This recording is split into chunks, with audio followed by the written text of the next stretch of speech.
जब वादी की बात हो रही है, सिक्योरिटी सिनेरियो की भी बात आपको बताते चले। आपको याद होगा कि गुज़श्ता दिनों यूनिफाइड कमांड की मीटिंग हुई है और यूनिफाइड कमांड की मीटिंग के अंदर ही खदुखाल सिक्योरिटी का बयान किया गया है कि मौजूदा निज़ाम के तहत किस तरीके से सलामती सूरत हाल को यकीनी बनाने की कोशिश की जा रही है और मजीद क्या कुछ किया जा रहा है। जी हाँ, जहाँ 2 रोज़ कबल ही वज़ीर दाखिला अमित शाह की सदारत में एक यूनिफाइड कमांड की मीटिंग हुई है, जिसमें सभी सिक्योरिटी फौज, पुलिस, सीआरपीएफ और दीगर इंटेलिजेंस इदारों के अफसरान भी उस मीटिंग में शामिल थे। उसके बाद ही एक नई मनसूबाबंदी के तहत मिलिटेंसी के खिलाफ प्रोग्राम चलाए जाएंगे। इस सिलसिले में बाज़ाब्ता तौर पर हिदायत भी जारी किए गए, जिसमें सीसीटीवी, ड्रोन और ह्यूमन इंटेलिजेंस की वजह से अहम कामयाबी भी कहा गया है कि जिस तरह से सीसीटीवी फुटेज की मदद से मिलिटेंटों के खिलाफ कार्रवाई की जा रही है, साथ ही साथ ड्रोन पर भी अब ड्रोन के इस्तेमाल से भी अब मिलिटेंटों के खिलाफ या ऐसे इलाकों जहां पर हालिया शहरी हलाकतें हुई हैं, हाल ही में सीआरपीएफ की जानिब से श्रीनगर के उन इलाकों में ड्रोन का इस्तेमाल किया गया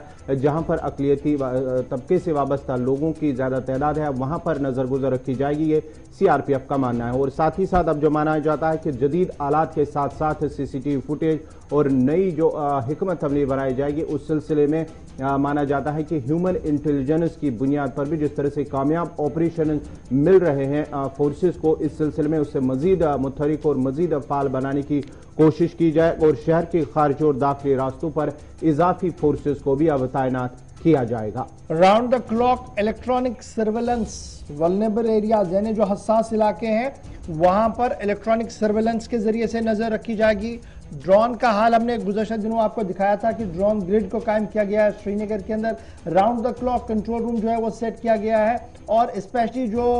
माइनॉरिटीज वाले इलाके हैं जहां पर माइनॉरिटीज रह रही हैं वहां पर सबसे ज्यादा नजर रखने की बात जो है वो कही जा रही है। पेट्रोलिंग को हाईवेज पर बढ़ाया जाएगा, शहर के अंदर बढ़ाया जाएगा और खारजी और दाखिली रास्तों पर और ज्यादा नाके और तलाशी कार्रवाइयां तेज की जाएंगी ताकि किसी भी तरीके से